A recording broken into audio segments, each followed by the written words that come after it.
Mumbai straight Khopoli right, Mumbai straight Khopoli right चाहिए मुंबई के लिए,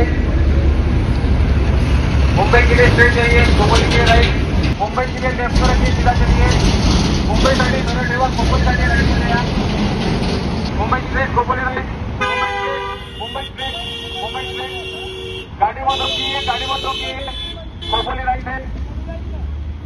Mumbai straight Khopoli. Mumbai Pune express हायवेवरती Lonavala घाट उतरल्यानंतर खोपोली या ठिकाणी जो एक्झिट देण्यात आला होता त्या एक्झिट मध्ये आता बदल करण्यात आलेले आहेत। तुम्ही पाहता की मी सध्या या स्पॉटवरती उभा आहे आणि या आधी खोपोली एक्झिट मध्ये उतरण्यासाठी लोणावळ्यात जेव्हा आपण खाली येतो तेव्हा डाव्या हाताला तुम्हाला खोपोलीला उतरावं लागत होतं, मात्र आता याच मार्गामध्ये बदल करण्यात आला असून लोणावळा घाट उतरताना खोपोली एक्झिट करत असताना डाव्या हाताला न जाता ते उजव्या हाताला वळावं लागणार आहे आणि त्यामुळेच आहे ते मोठ्या प्रमाणामध्ये वाहनं इथे आहेत ते कन्फ्यूज होताना दिसत आहेत। लोकांच्या लक्षात येत नाहीये, कारण याआधी लोकांना सवय होती की घाट उतरताना सरळ उजव्या हाताने मुंबईला जातो आणि डाव्या हाताचा एक्झिट होता तो खोपोलीला होता, मात्र नेमका याच्यामध्ये उलट करण्यात आलेलं आहे। डाव्या हाताने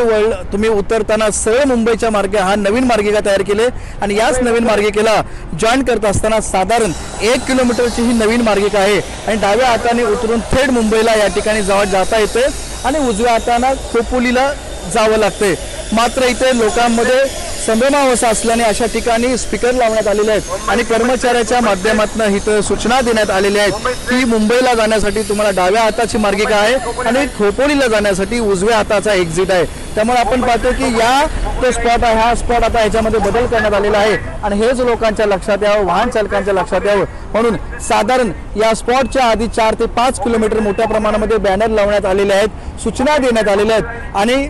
एक्झिट मुंबई आणि खोपोलीचा व्यवस्थित सूचना देणारे नामफलक मोठ्या प्रमाणामध्ये त्या मुंबई पुणे एक्सप्रेसवेला मुंबईच्या दिशेने लावण्यात आलेले आहेत। विनायक पाटील, एबीपी माझा, लोणावळा। एबीपी माझा, उघडा डोळे बघा नीट।